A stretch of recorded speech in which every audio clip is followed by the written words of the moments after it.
खुदीराम बोस और प्रफुल्ल चाकी रात के अंधेरे में गायब तो हो गए, पर उन्होंने बच निकलने का कोई ठोस प्लान नहीं बनाया था। जल्दी ही उन्हें अंदाजा हो गया कि उन दोनों का साथ रहना उनके बच निकलने में मुश्किल पैदा करेगा, इसलिए उन्होंने अलग अलग रास्ते लिए। प्रफुल्ल चाकी समस्तीपुर की तरफ चले और खुदीराम ने कलकत्ता की तरफ जाने वाली रेलवे लाइन के साथ साथ चलने का फैसला किया। खुदीराम इस इलाके में नए थे और यहाँ की भाषा भी उनके लिए नई थी। उधर मुजफ्फरपुर के पुलिस सुपरिंटेंडेंट ने एक सब इंस्पेक्टर बांकीपुर की तरफ भेजा और एक मोकामा की तरफ। खुदीराम से अलग होने के बाद प्रफुल्ल चाकी अगली सुबह यानी 1 मई को समस्तीपुर स्टेशन पहुंचे। उन्होंने मोकामा के लिए एक इंटर क्लास टिकट लिया। रास्ते में उन्होंने नए कपड़े और नए जूते पहन लिए थे। उन्हें अंदाजा नहीं था कि ये एक बड़ी चूक थी। उसी समय एक सब इंस्पेक्टर नंदलाल बनर्जी छुट्टियों के बाद अपनी सर्विस ज्वाइन करने के लिए सिंहभूम जा रहा था। उसे नए कपड़ों और नए जूतों में एक युवक को देखकर कुछ शक हुआ। वो उसी कंपार्टमेंट में चढ़ गया जिसमें प्रफुल्ल चाकी सवार थे। सब इंस्पेक्टर नंदलाल ने चाकी से बात करने की कोशिश की। चिढ़कर चाकी ने कंपार्टमेंट ही बदल लिया। मोकामा स्टेशन पर सब इंस्पेक्टर ने अपने व्यवहार के लिए चाकी से क्षमा मांगी और फिर उसी डिब्बे में सवार हो गया जिसमें अब चाकी सफ़र कर रहे थे। लेकिन इसी बीच इस सब इंस्पेक्टर ने मुजफ्फरपुर पुलिस को टेलीग्राम कर इस युवक के बारे में बता दिया था। मोकामा स्टेशन पर उसे चाकी को गिरफ्तार करने का निर्देश मिल गया। जब 2 कांस्टेबलों ने चाकी को बताया कि उन्हें शक के आधार पर गिरफ्तार किया जा रहा है, तो गुस्से में प्रफुल्ल चाकी सब इंस्पेक्टर बनर्जी पर चिल्लाए, तुम एक बंगाली होकर भी एक बंगाली को इस तरह पकड़वा रहे हो, उन्होंने कहा। वो स्टेशन से बाहर की तरफ भागे। कांस्टेबल उन्हें पकड़ने के लिए उनके पीछे भागे। चाकी ने एक कांस्टेबल पर फायर झोंक दिया, पर जकड़ में होने के कारण उनका निशाना चूक गया। बचने का कोई रास्ता न देख प्रफुल्ल चंद्र चाकी ने 2 गोलियां अपनी गर्दन में मार ली और तुरंत गिर पड़े। इस तरह इस क्रांतिवीर की जीवन लीला समाप्त हो गई। ये 1 मई 1908 शाम 4 बजे की घटना है। इस तरह उन्हें बंगाल के पहले शहीद क्रांतिकारी होने का गौरव प्राप्त हुआ। चाकी ने नंदलाल बनर्जी से बातचीत में अपना नाम दिनेश चंद्र राय बताया था। अदालती कागजों में यही नाम दर्ज हुआ। उनके शव को मुजफ्फरपुर ले जाया गया। रास्ते में बरौनी जंक्शन पर तहसीलदार खान और फैजुद्दीन, वे 2 कांस्टेबल जिन्होंने पिछली शाम चाकी और खुदीराम को यूरोपियन क्लब गेट के पास देखा था, उन्होंने चाकी के शव की शिनाख्त की। उधर खुदीराम रात भर लगभग 32 किलोमीटर नंगे पैर चलकर सुबह 8 बजे वैनी रेलवे स्टेशन के पास के बाजार पहुंचे। उन्होंने उबले हुए चावल खरीद कर खाए और पास के एक नल की तरफ चले। उन्होंने एक चाय वाले से पानी मांगा। थके हुए नंगे युवक को देखकर वहां बैठे 2 कांस्टेबलों फतेह सिंह और शिव प्रसाद मिस्र को खुदीराम पर शक हो गया। उन्होंने कड़ी आवाज में इस युवक से पूछताछ शुरू कर दी और उसे पकड़ने की कोशिश करने लगे। इस छीना झपटी में एक पिस्तौल खुदीराम के कपड़ों से गिर पड़ा। उन्होंने दूसरा पिस्तौल निकालने की कोशिश की, पर पुलिस कांस्टेबलों ने तब तक उन्हें बुरी तरह से जकड़ लिया था। इस तरह खुदीराम को गिरफ्तार कर लिया गया। उनके पास से 2 पिस्तौल, 37 कारतूस, 30 रुपये, रेलवे का टाइम टेबल, रेलवे का नक्शा बरामद हुआ। तब तक वहाँ भीड़ इकट्ठी हो गई थी। जब खुदीराम को पुलिस वैन में बिठाया गया तो इस 18 बरस के युवा क्रांतिकारी ने वंदे मातरम का गगनभेदी नारा लगाया। उस क्षण से खुदीराम बोस ब्रिटिश निरंकुश सत्ता के विरुद्ध विद्रोह के प्रतीक बन गए। उन्हें मुजफ्फरपुर ले जाया गया और उनके बयान को दर्ज किया गया।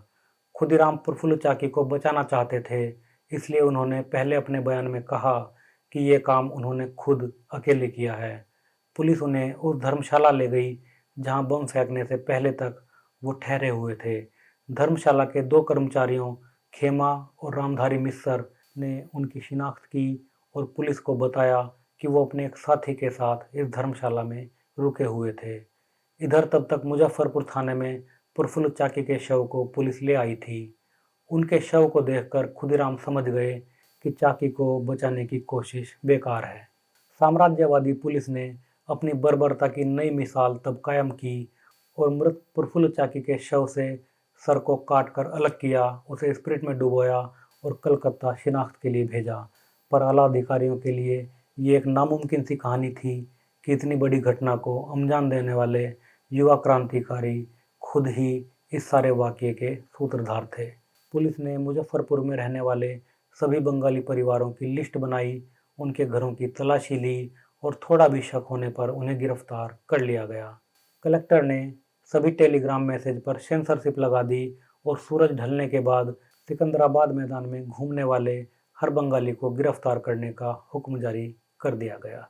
इस घटना से जज किंग्सफोर्ड इतना डर गया कि उसने लंबी छुट्टी ली और परिवार के साथ मसूरी चला गया। खुदीराम बोस पर ऐतिहासिक मुकदमा 21 मई 1908 को जिला जज कॉर्नडोफ की अदालत में शुरू हुआ। नथुनी प्रसाद और जनक प्रसाद ज्यूरी के सदस्य थे। खुदीराम के साथ मृत्युंजय चक्रवर्ती और किशोरी मोहन बंदोपाध्याय पर भी मुकदमा चला, जिन्होंने खुदीराम और प्रफुल्ल को धर्मशाला में ठहरने में सहायता की थी। बाद में इन दोनों के मुकदमे को खुदीराम के मुकदमे से अलग कर दिया गया। विनोद बिहारी मजूमदार और मन्नू सरकारी वकील थे, जबकि कालिदास बासु, उपेंद्र नाथ सेन और क्षेत्रनाथ बंदोपाध्याय ने खुदीराम का अदालत में बचाव किया। बाद में बचाव पक्ष की ओर से 3 और वकील कुलकमल सेन, नागेंद्र नाथ लाहिड़ी और सतीश चंद्र चक्रवर्ती ने भी पैरवी की। 23 मई को खुदीराम ने फिर से अपना बयान दर्ज कराया, जिसमें उन्होंने कहा कि उन्हें इस मिशन की जानकारी नहीं थी और ना ही उन्होंने बम फेंका। शुरू में तो खुदीराम इस बयान पर साइन करने के लिए तैयार ही नहीं थे, पर बाद में वकीलों के समझाने पर वो इसके लिए मान गए। बचाव पक्ष के मुख्य वकील कालिदास बासु का कहना था कि बम प्रफुल्ल चाकी ने फेंका था और खुदीराम की उम्र कम है, लिहाजा उनके साथ नरमी से पेश आया जाए। बहरहाल बचाव पक्ष की कोई दलील काम नहीं आई। सरकार की तरफ से 24 गवाह पेश किए गए। घटनास्थल पर खुदीराम व चाकी की चप्पलें, एक छोटी टिन की डिब्बी, चाकी के पास से मिली पिस्तौल से खुदीराम के पास मिली गोलियों का मिलान, कई कांस्टेबलों और बाकी गवाहों की गवाही, ये सब सबूत उनके खिलाफ गए। खुदीराम पूरी अदालती कार्रवाई के दौरान खुशमिजाज बने रहे और इस बात ने सबका ध्यान उनकी तरफ खींचा। यहाँ तक कि अखबारों में भी इस बात की सुर्खी बनी। इन 3 हफ्तों में खुदीराम का वजन 2 पौंड बढ़ गया था, लेकिन मुकदमा बिल्कुल साफ था। 13 जून 1908 को मुजफ्फरपुर जिला अदालत ने 18 साल के खुदीराम बोस को फांसी की सजा का हुक्म दिया। देश की सेवा में अपने प्राणों की परवाह न करने वाले खुदीराम को फांसी की सजा सुनाने के बाद जज ने देखा कि खुदीराम मुस्कुरा रहे हैं। ये देखकर जज ने उनसे पूछा कि क्या उन्होंने फैसला समझ लिया है। खुदीराम ने हाँ में जवाब दिया और फिर कहा कि जज साहब, मैं आपसे कुछ कहना चाहता हूँ। जज ने कहा कि अब इसके लिए समय नहीं है। इस पर खुदीराम ने कहा कि अगर जज साहब चाहें तो वो उन्हें भी बम बनाना सिखा सकता है। इस अदालती फैसले की और खुदीराम के वीरोचित व्यवहार की पूरे देश ही नहीं, विदेशी अखबारों में भी खूब चर्चा हुई। इस अदालती फैसले के खिलाफ अपील के लिए 7 दिन का वक्त था। जल्दी ही कलकत्ता हाई कोर्ट के वकील नरेंद्र कुमार बासु ने अदालत के फैसले में कई तकनीकी खामियां ढूंढ ली। उन्होंने खुदीराम से जेल में भेंट की और बड़ी मुश्किल से उन्हें हाई कोर्ट में अपील करने के लिए मना लिया। कलकत्ता हाई कोर्ट में जज ब्रेट और राइस की अदालत में 8 जुलाई 1908 को मुकदमा शुरू हुआ। वकील नरेंद्र कुमार बासु ने बताया कि खुदीराम का बयान फर्स्ट क्लास मजिस्ट्रेट के सामने दर्ज होना चाहिए था, जबकि ऐसा नहीं हुआ था। उन्होंने कहा कि बयान खुदीराम की अपनी मातृभाषा में होना चाहिए था, पर बयान अंग्रेजी भाषा में था।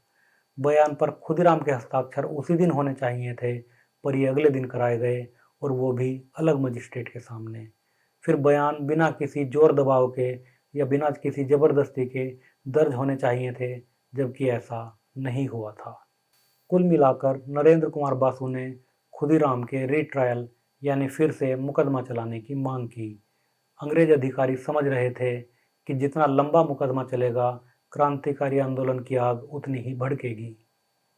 13 जुलाई 1908 को अदालत ने तकनीकी खामियों के आधार पर निचली अदालत का फैसला पलटने से मना कर दिया और इस तरह कलकत्ता हाई कोर्ट ने खुदीराम बोस बनाम राजा के मुकदमे में खुदीराम की फांसी की सजा को बरकरार रखा।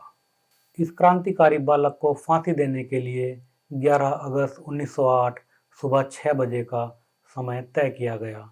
मुजफ्फरपुर जेल में 15 फुट ऊंचा मंच तैयार किया गया। अपनी आखिरी इच्छा के तौर पर खुदीराम ने एक मंदिर से चरणामृत मंगाया और फांसी के लिए चलने से ठीक पहले इसे चखा। उनका मुकदमा लड़ने वालों में एक वकील उस समय के एक बंगाली अखबार बंगाली में पत्रकार भी थे। वो सुबह 5 बजे अंतिम संस्कार के लिए सामग्री जुटाकर उस जेल के कंपाउंड में पहुंच गए।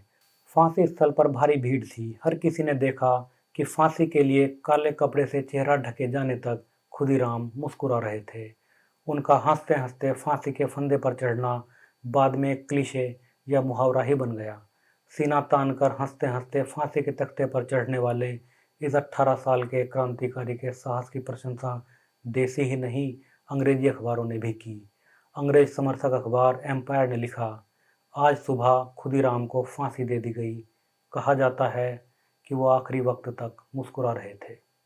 फांसी के बाद खुदीराम बोस की अंतिम यात्रा में हजारों लोग शामिल हुए।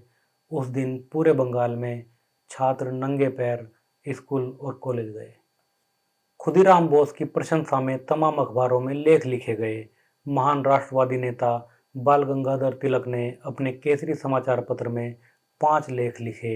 उन्होंने लिखा, अंग्रेजों को लग रहा है कि 1857 की क्रांति के बाद भारत में बम का आगमन सबसे महत्वपूर्ण घटना है। तिलक ने लिखा कि इस घटना को जनता के दृष्टिकोण से देखने की जरूरत है। ब्रिटिश सरकार इन लेखों से इतना तिलमिला गई कि तिलक पर राजद्रोह का मुकदमा चलाया गया।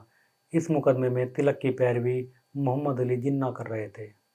ज्यूरी ने 7-2 से तिलक को राजद्रोह का दोषी पाया और उन्हें 6 साल के लिए बर्मा की मांडले जेल में निर्वासित कर दिया गया। उधर बंगाल में क्रांति का दमन करने के लिए 2 मई 1908 को 33 क्रांतिकारियों को जेलों में ठूस दिया गया।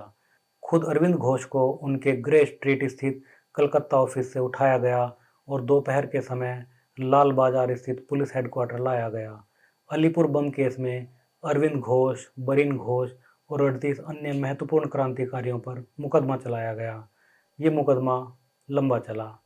सरकारी वकील नॉर्टन ने लंबी सजाओं की मांग की, जबकि बचाव पक्ष के लिए चितरंजन दास पेश हुए। जज बीचक्रॉफ्ट ने सरकारी वकील की दलीलों पर यकीन किया।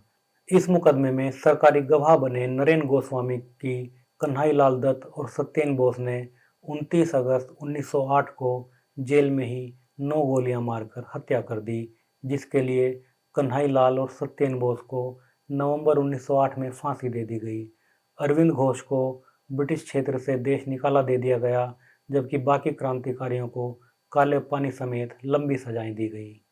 ये बताना भी जरूरी है कि प्रफुल्ल चाकी को पकड़वाने वाले सब इंस्पेक्टर नंदलाल बनर्जी को सरकार ने 9 दिन बाद 10 मई 1908 को मुजफ्फरपुर में एक दरबार में 1000 रुपये का इनाम दिया।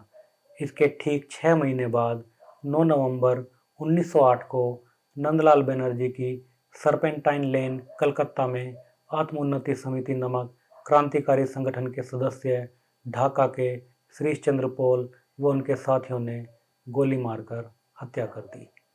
इस तरह खुदीराम ने जो बम 30 अप्रैल 1908 को मुजफ्फरपुर में फेंका, उसके भारत की सशस्त्र क्रांति के इतिहास में दूरगामी परिणाम हुए।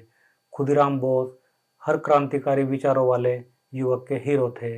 ऐसी धोतियां फैशन में आ गई जिनकी किनारी पर खुदीराम लिखा होता था। काजी नजरुल इस्लाम ने खुदीराम के सम्मान में कविताएं लिखी, जो अंग्रेज सरकार ने बैन कर दी। खुदीराम बोस के चित्र हर मेले में हाथों हाथ बिकने लगे।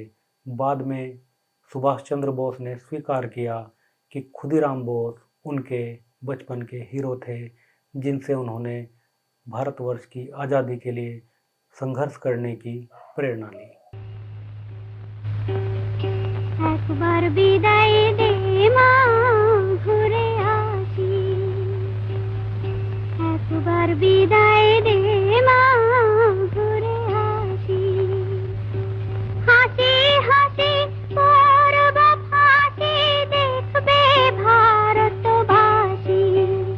আমি হাসি হাসি করব ফাঁসি, দেখবে ভারতবাসী। একবার বিদায় দে